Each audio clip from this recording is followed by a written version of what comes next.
Welcome back to my channel. My name is Ratika Gupta and guys, today we'll be discussing section 482 CRPC, which is saving of inherent powers of High Court. Guys, सबसे पहले inherent powers का मतलब समझते हैं. Inherent का मतलब होता है ऐसी कोई power जो आपके पास है by virtue of your very own existence. Just because आप exist करते हो वो चीज़ आपके पास है. इसको समझने के लिए बेसिक सी एग्जाम्पल लेते हैं इनहेरेंट ट्रेट्स की. You might have studied in your science text book. जब हम छोटे थे इनहेरेंट ट्रेट्स के बारे में स्टडी किया था. तो ये कुछ ऐसी ट्रेट्स होते हैं, कुछ ऐसे फीचर्स या कैरेक्टरिस्टिक्स होते हैं जो आपके पास हैं by virtue of your birth, bye virtue of your very own existence. For example your I colour, your skin colour, ये सब कुछ हमने खुद डिसाइड नहीं किया. जस्ट बिकॉज हम लोग एग्जिस्ट करते हैं, हमारे पास ये चीज़ें हैं. उसी कॉन्टेक्स्ट में हम लोग inherent powers of high court को भी समझ सकते हैं. जस्ट बिकॉज एक हाई कोर्ट की एग्जिस्टेंस है तो उसके पास इनहेरेंट पावर्स होंगी. ठीक है गाइज, अब आपके पास यहाँ पे क्वेश्चन आता है कि इनहेरेंट पावर्स हाई कोर्ट के पास ही क्यों? Why not any other court? Why not the honourable supreme court of India? तो गाइज ये भी एक डाउट बिगिनिंग में क्लियर कर लेते हैं.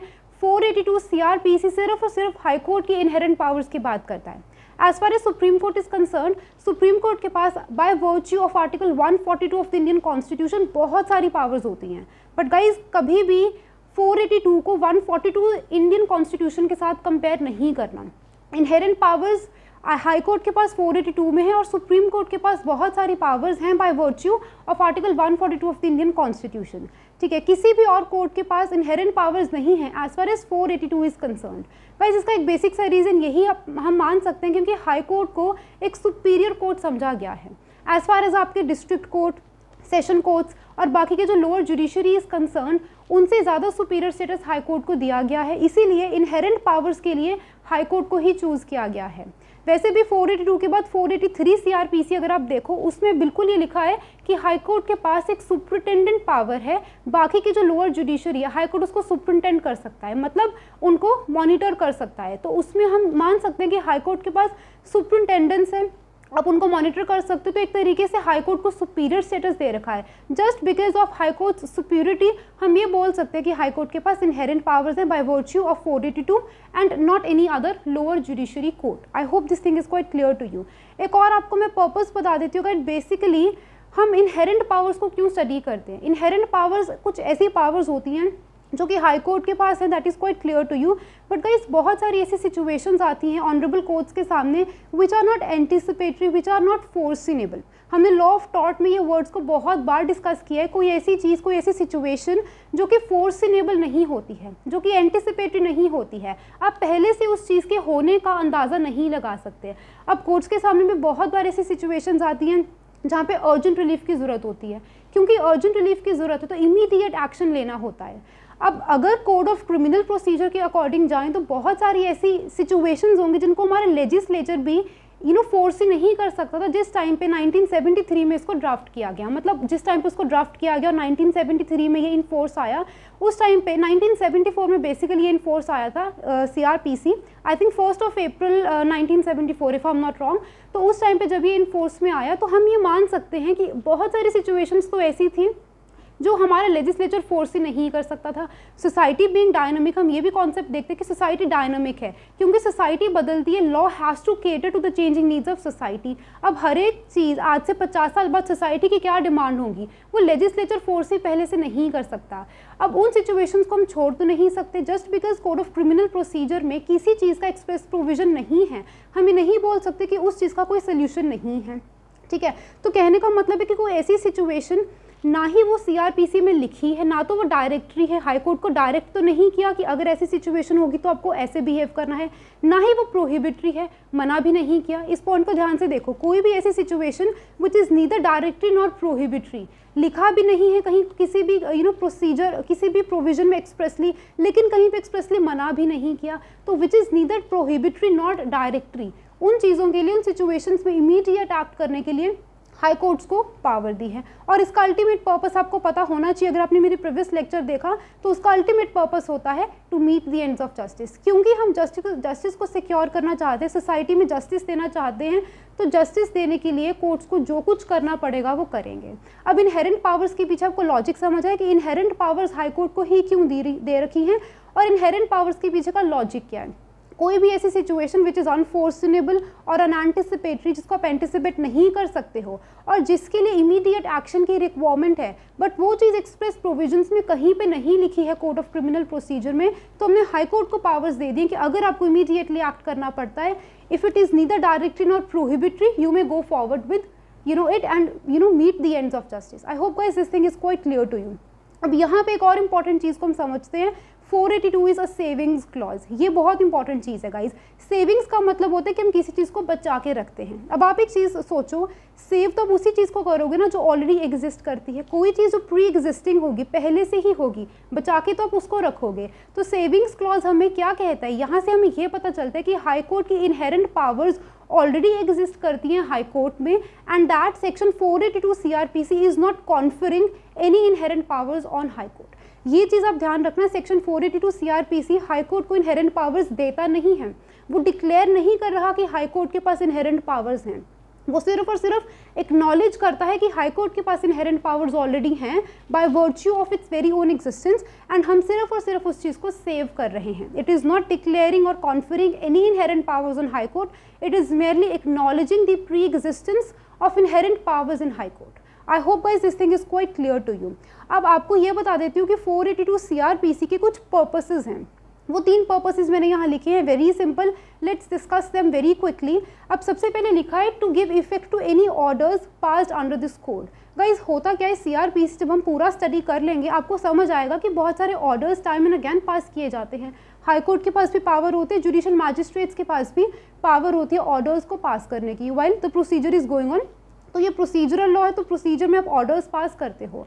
बहुत बार क्या होता है कि high court, may be the court of sessions और द जुडिशियल मैजिस्ट्रेट्स, वो ऑर्डर्स पास करते हैं। अब उस एक ऑर्डर को इफेक्टिव बनाने के लिए हाई कोर्ट एक सब्सीक्वेंट ऑर्डर पास कर सकता है। किसी भी ऑर्डर को इफेक्टिव बनाने के लिए और सही से बनाने के लिए हमें सब्सीक्वेंट यानी कि बाद वाले ऑर्डर्स भी पास करने पड़ सकते हैं।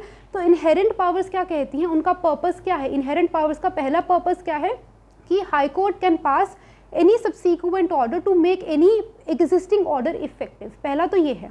दूसरा पर्पस क्या है? To prevent abuse of process of any court. Guys यहाँ पे abuse of process of any court का मतलब है कि बहुत बार क्या होगा, there is an interference in the working और functioning of the courts. As per CRPC courts को जिस तरीके से चलना चाहिए, बहुत बार क्या होता है कि कोर्ट्स की फंक्शनिंग में, डे टू डे वर्किंग में बहुत सारी पार्टीज इंटरफेयर करती हैं। तो कोर्ट के प्रोसेस को, जो कि प्रोसीजर CRPC में बता रखा है, उसको, उसके बेसिकली अब्यूज़ को प्रिवेंट करने के लिए हाई कोर्ट के पास पावर्स होती हैं कि हाई कोर्ट क्या कर सकते हैं, यहाँ पे क्वेश्चन कर सकता है। इसके बेसिक सी example as of now for the timing आपको समझा देती हूँ। फॉर एग्जांपल FIR जब लॉन्च की जाती है, बहुत बार क्या होता है गाइस, फॉल्स FIR लॉन्च कर दी जाती है। FIR कॉग्निजेबल केसेस में हम FIR दर्ज करवाई जाती है। अब बहुत बार क्या होगा, पार्टीज एक फॉल्स FIR, इन्फॉर्मेंट एक फॉल्स FIR दर्ज करवा देता है।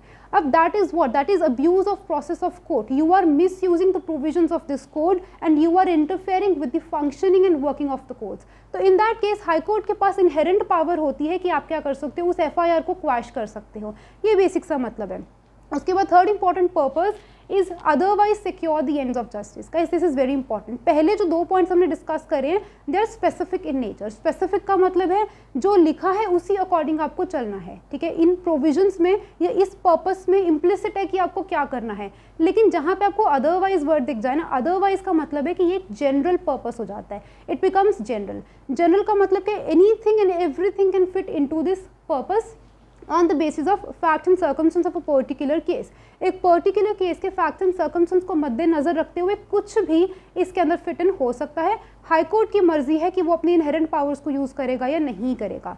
Not to meet the ends of justice, इसका मतलब क्या हुआ गाइज, ये चीज़ हमने टाइम एंड अगेन दोबारा से एक बारी मेरी इंट्रोडक्टरी लेक्चर में मैंने आपको पहले ही दिन समझा दिया था कि जो CRPC है उसका अल्टीमेट पर्पस क्या है, बैलेंसिंग ऑफ इंटरेस्ट। इंटरेस्ट को बैलेंस करना between society and accused persons interest, दोनों के इंटरेस्ट को बैलेंस करना, इक्विलिब्रियम मेंटेन करना CRPC का पर्पस है।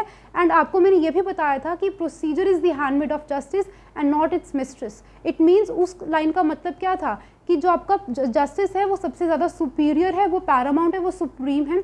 और जस्टिस की एंड्स को मीट करने के लिए हमें जो भी करना पड़ेगा वो हम करेंगे। तो कहने का मतलब है this is a general provision, otherwise word से हमें ये चीज़ समझ आती है। पहले दो पर्पसेस क्या है, स्पेसिफिक इन नेचर हैं। अब गाइस यहाँ से अपने पास एक मैक्सिम आता है विच इज़ एक्स डेलिटो जस्टिसिए।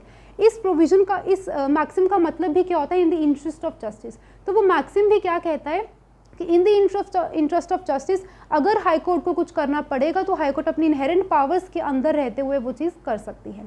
और यहाँ पे वो चीज़ काम आएगी जो मैंने आपको बिगिनिंग में बताई थी कि कोई भी चीज़ it is neither directory nor prohibitory, ठीक है। और अगर कोई अनफोर्सिनेबल या अनएंटिसिपेटरी सिचुएशन कोर्ट्स के सामने आती है, so to meet the ends of justice courts they may step forward और जस्टिस प्रोवाइड करवा सकते हैं। कोर्ट्स को कोई नहीं रोक सकता क्योंकि उनको हमने कोर्ट्स ऑफ जस्टिस माना है, वो कोर्ट्स ऑफ जस्टिस है, जस्टिस ही कोर्ट्स से प्रोवाइड करवाना है। तो अगर आप कोर्ट्स को पावर्स ही नहीं दोगे तो वो किस तरीके से जस्टिस प्रोवाइड कर सकते हैं। अल्टीमेट पर्पस, लॉ का ही अल्टीमेट पर्पस जस्टिस होता है। तो अगर कोर्ट्स के पास ही पावर्स नहीं होंगी तो कोर्ट्स किस तरीके से जस्टिस प्रोवाइड करवाएंगे। I hope guys this thing is quite clear to you. तो अब ये सब कुछ समझने के बाद आपको ये भी समझ आ जाएगा, अगर मैं कहूँ कि इनहेरेंट पावर्स को हम लोग रेजिडरी पावर्स भी कहते हैं। रेजिडरी का मतलब होता है बची हुई पावर्स। तो कहने का मतलब है गाइस, ये भी आपको मैं ऑलरेडी समझा चुकी हूँ कि अगर कोई भी चीज़ यहाँ पे डायरेक्टली नहीं लिखी, किसी भी चीज़ का, किसी भी सिचुएशन का अगर एक्सप्रेस प्रोविजन सीआरपीसी में नहीं है तो वो कहाँ पे उसको बेसिकली असाइलम कहाँ मिलेगा, इनहेरेंट पावर्स में। हाई कोर्ट उसको यूज़ कर सकता है। तो रेजिडरी मतलब होता है बची हुई पावर्स जो कहीं पे नहीं है वो यहाँ पे आपको मिलेंगी और हाई कोर्ट के पास मिलेंगी। हाई कोर्ट के पास क्यों? क्योंकि हाई कोर्ट एक सुपीरियर कोर्ट है, they have much more wisdom and experience as compare to lower judiciary. तो हम ये मान सकते हैं कि इनके पास इनहेरेंट पावर्स होती हैं। अब गाइस 482 में सबसे पहले एक वर्ड यूज़ किया नथिंग। यहाँ पे बिगिनिंग में ये भी समझ लेते कि नथिंग क्यों यूज़ किया और नॉट विद स्टैंडिंग क्यों नहीं यूज़ किया। शायद आपको ये चीज़ें बाद में भी काम आएंगी। नथिंग का मतलब है ऐसा कुछ भी नहीं है जो इस कोड ऑफ क्रिमिनल प्रोसीजर में है जो हाई कोर्ट की इनहेरेंट पावर्स को क्या कर सकता है, लिमिट या अफेक्ट कर सकता है। ये 482 की वर्डिंग है। गाइस नॉट विद स्टैंडिंग को नॉन ऑब्स्टैंटे क्लॉज कहते हैं।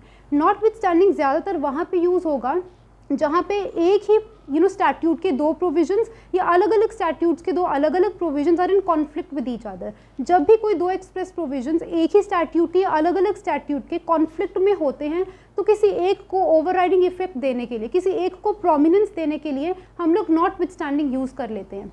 लेकिन 482 में word not with standing is not used, वहाँ पे वर्ड नथिंग यूज हुआ है। नथिंग का मतलब ऐसा कुछ भी नहीं है। इट मीन्स हम ये इन्फोर कर सकते हैं कि 482 जो है सीआरपीसी का, it is not in conflict with any of the other express provisions of the code.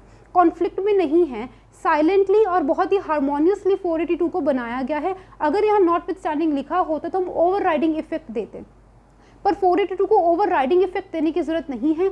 High court की जो पावर्स है they will go hand in hand with the powers of other magistrates, court of sessions and high court itself. I hope guys this thing is quite clear to you. तो इसकी wording क्या कहती है 482 की? अब I hope आपको ये समझ आ जाएगा कि nothing in this code shall be deemed to limit और अफेक्ट, ठीक है, मतलब कम नहीं कर सकते, हम कर्टेल नहीं कर सकते हैं। Nothing in this code shall be deemed to limit और affect the inherent powers of the high court to make such orders as may be necessary. उसके बाद पर्पसेस लिखे हैं, टू गिव इफेक्ट, ठीक है, to give effect to any orders under this code, and secondly to prevent abuse of process of any court or otherwise to secure the ends of justice. I hope guys section 482 is quite clear to you. जो भी important points थे 482 के we have already discussed. I hope guys you have liked it. I'll be coming with many more provisions on CRPC very soon. Till then guys, keep learning, keep shining, stay safe and bye bye.